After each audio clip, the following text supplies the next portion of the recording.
Bonjour, on est toujours dans le chapitre sur l'arithmétique, dans la partie sur les PGCD, et ici on va parler de l'algorithme d'Euclide.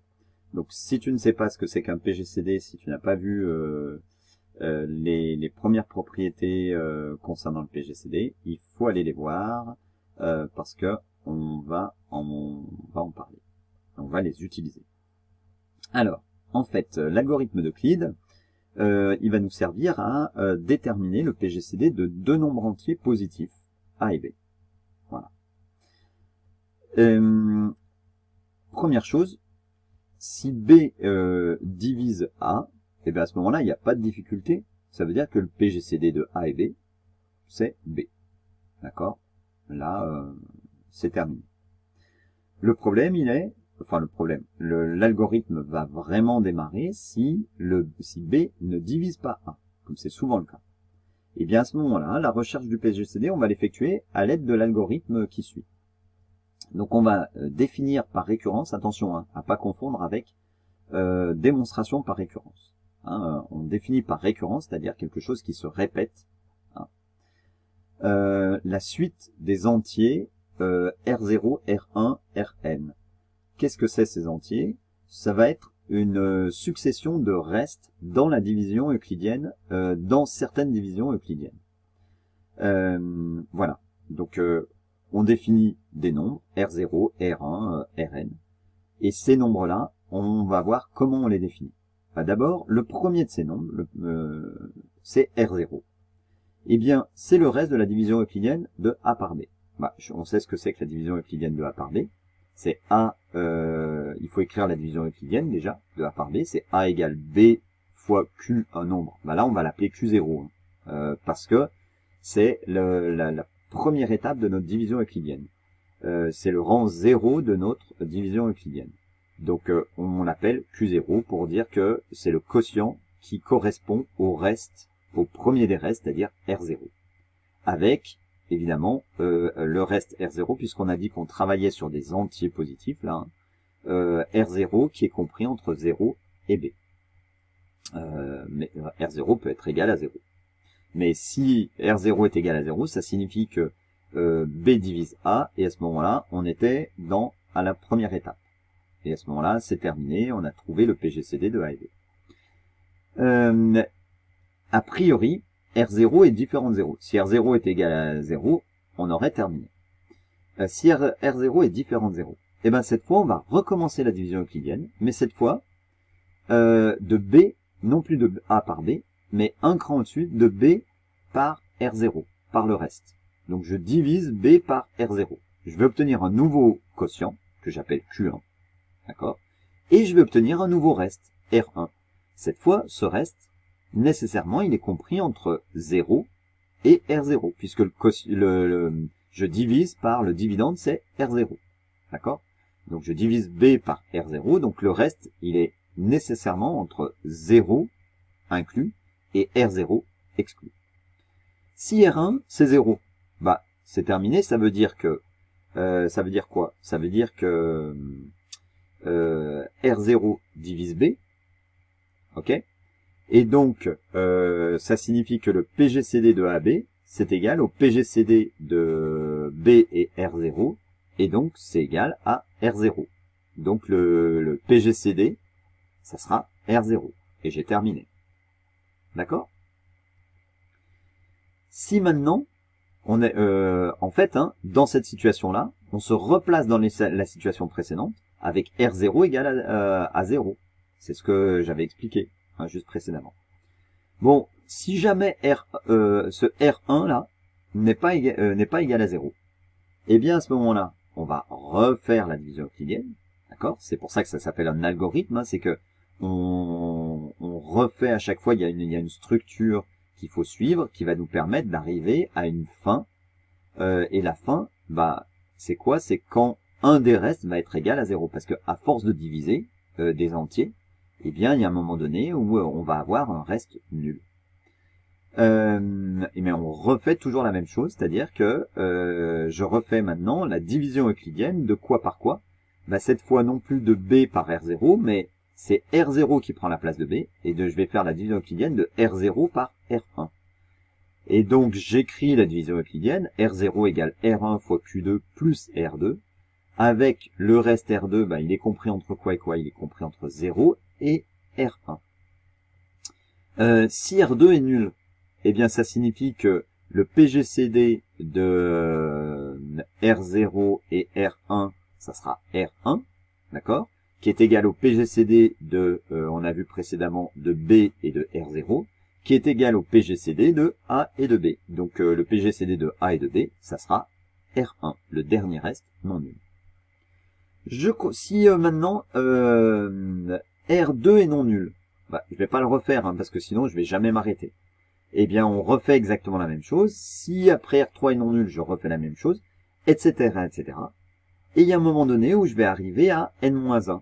Et alors pour expliquer toutes les divisions euclidiennes qu'on fait, on dit qu'on prend k appartenant à 2 jusqu'à n-1. Bah 2 c'est ici, hein, c'est c'est quand je vais dire si R2 est différent de 0, je fais le reste de R3, ça sera le reste de la division euclidienne de R1 par R2, etc. Sauf qu'à la place de R0, R1, R2, je vais mettre RK plus 1 et RK moins 1.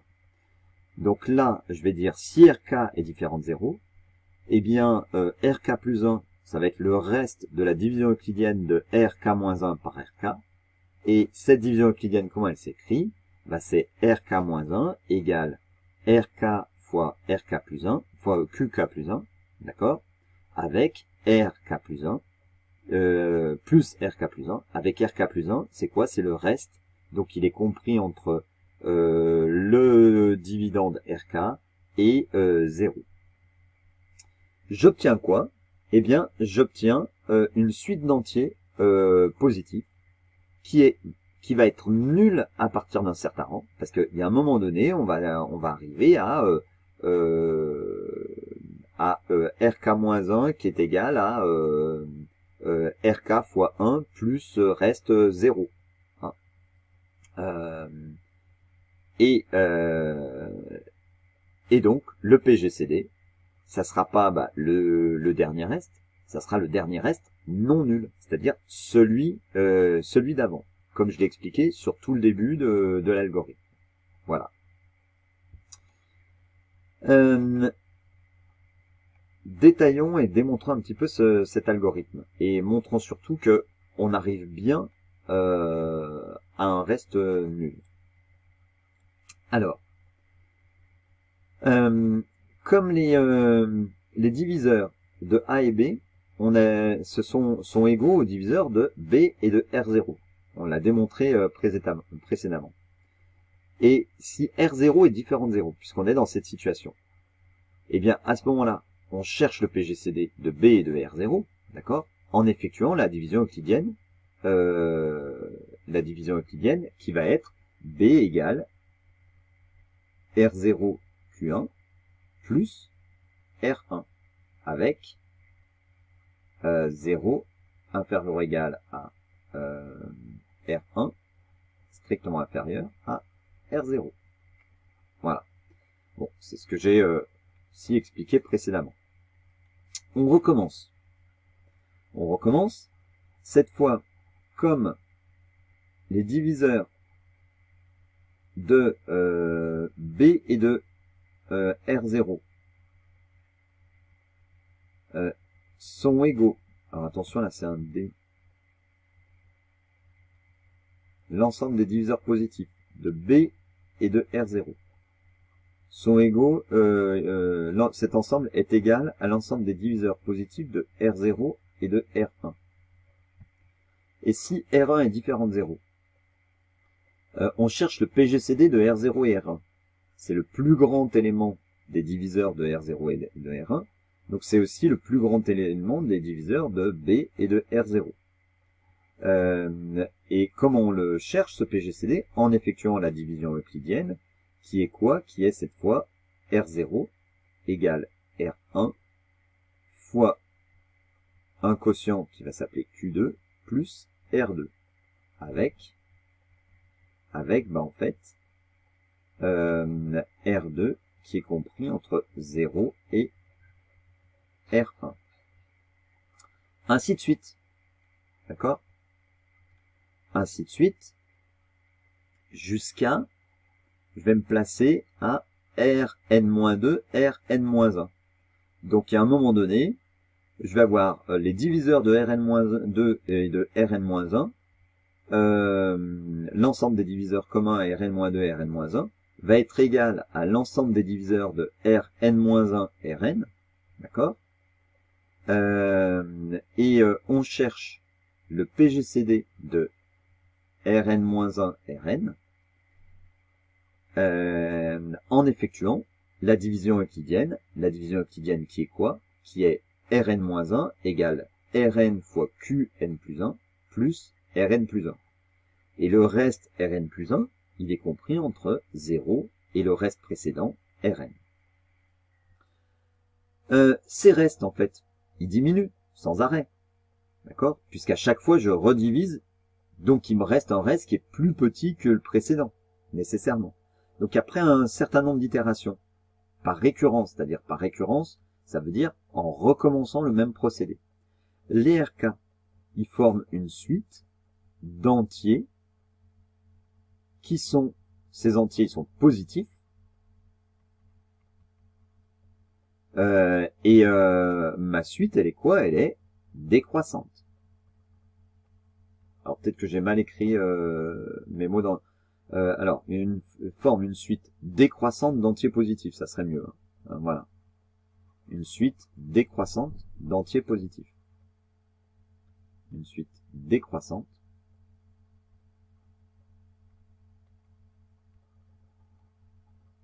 d'entiers positifs.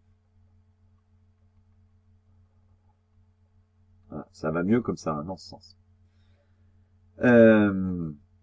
Et j'ai donc R0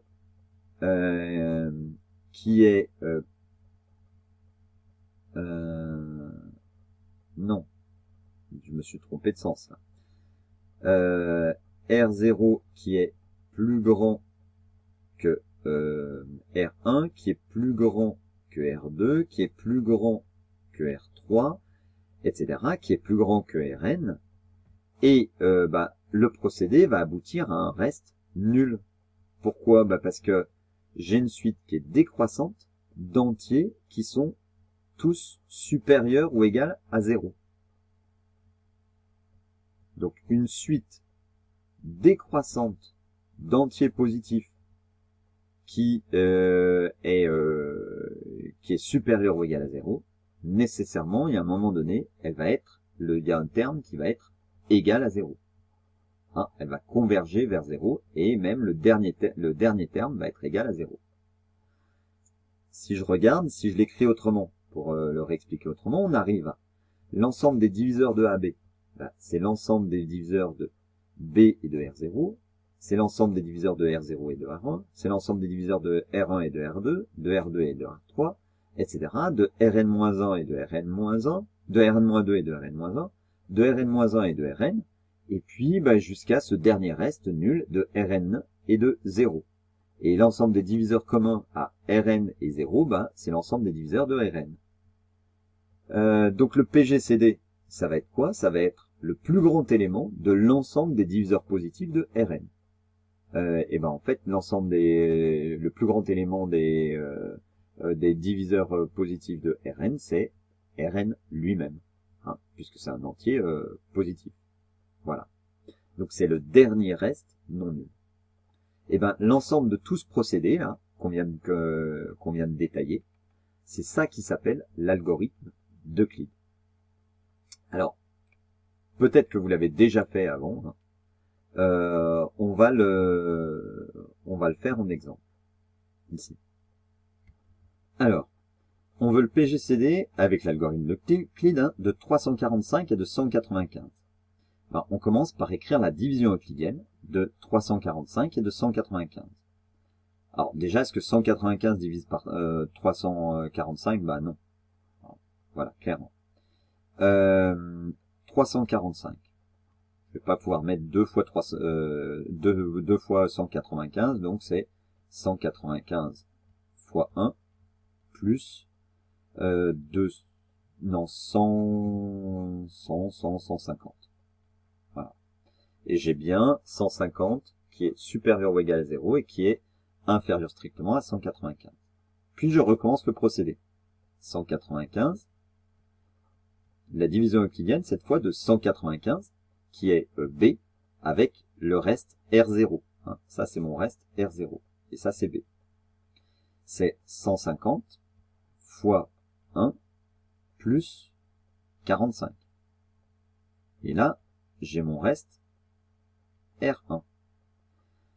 Je fais maintenant la division euclidienne. R1 n'est pas égal à 0, hein, d'accord? Donc, je recommence.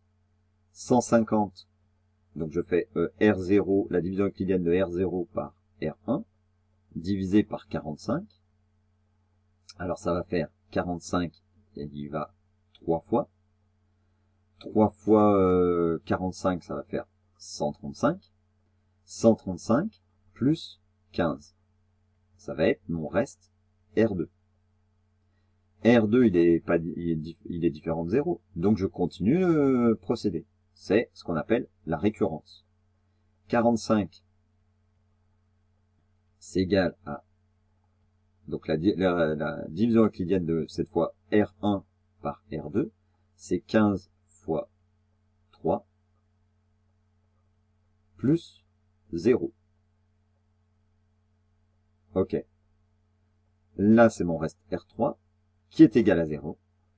Et je m'arrête parce que d'après l'algorithme d'Euclide, on a trouvé le PGCD. C'est le dernier reste non nul. C'est-à-dire lui. Donc, le dernier reste non nul. Le dernier reste non nul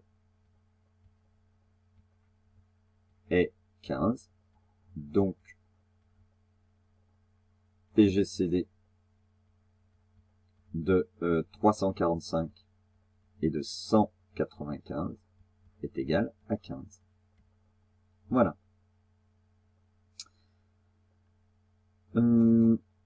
Voyons maintenant un corollaire de l'algorithme d'Euclide, dont on aura bien besoin aussi. C'est-à-dire que pour tous les entiers non nuls A et B et K, le PGCD de K fois KB, et ben en fait c'est K fois le PGCD de A et B. Ça semble évident. Justement, on va le montrer. Alors, toujours pareil, la division euclidienne de A par B, ben c'est quoi? C'est A est égal à BQ plus R, avec, toujours pareil, R qui est compris entre 0 et B strictement. De même, pour KA et KB. K1, c'est quoi en fait? Alors, c'est K facteur de BQ plus R. C'est-à-dire que c'est KBQ plus KR, après ce qui précède.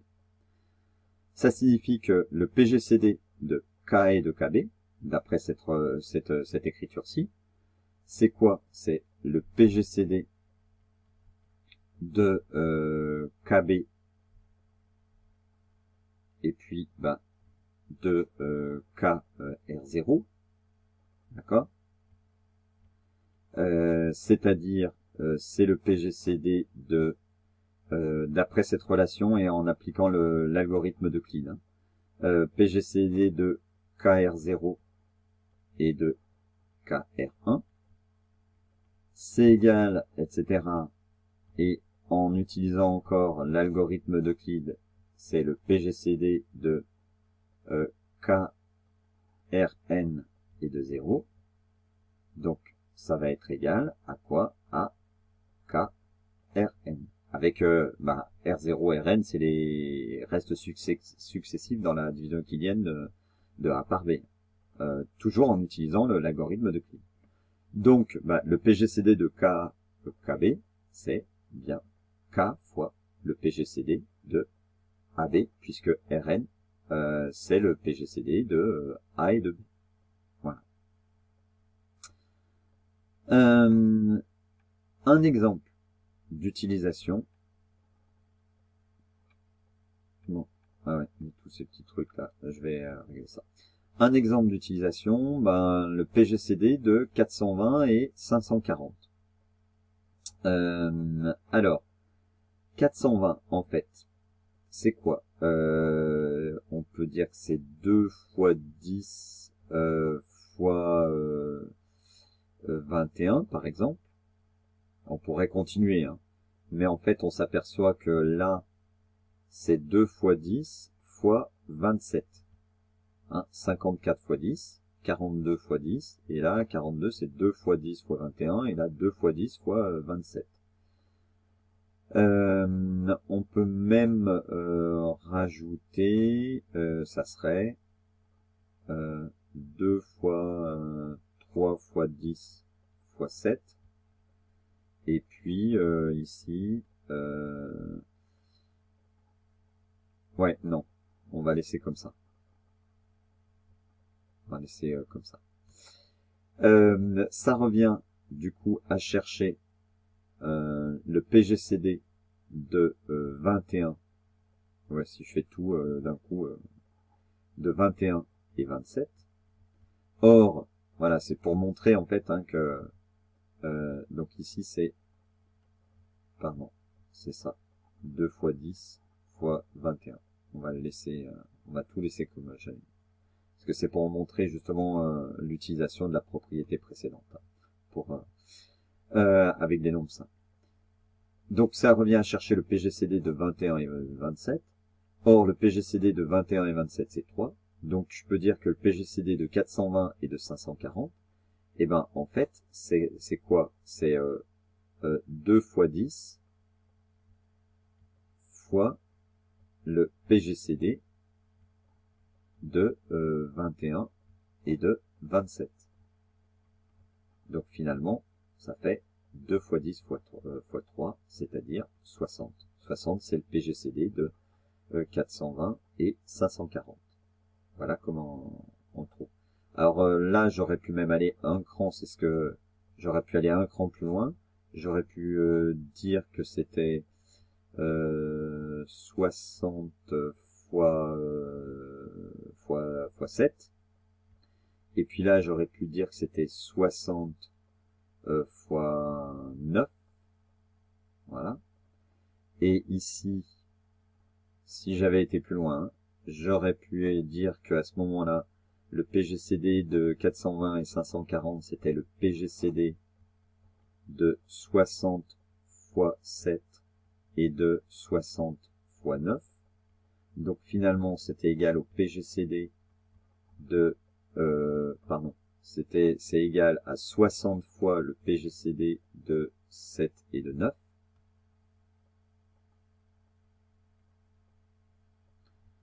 Or, 7 et 9, bah, ils sont premiers entre eux, c'est assez facile à voir rapidement.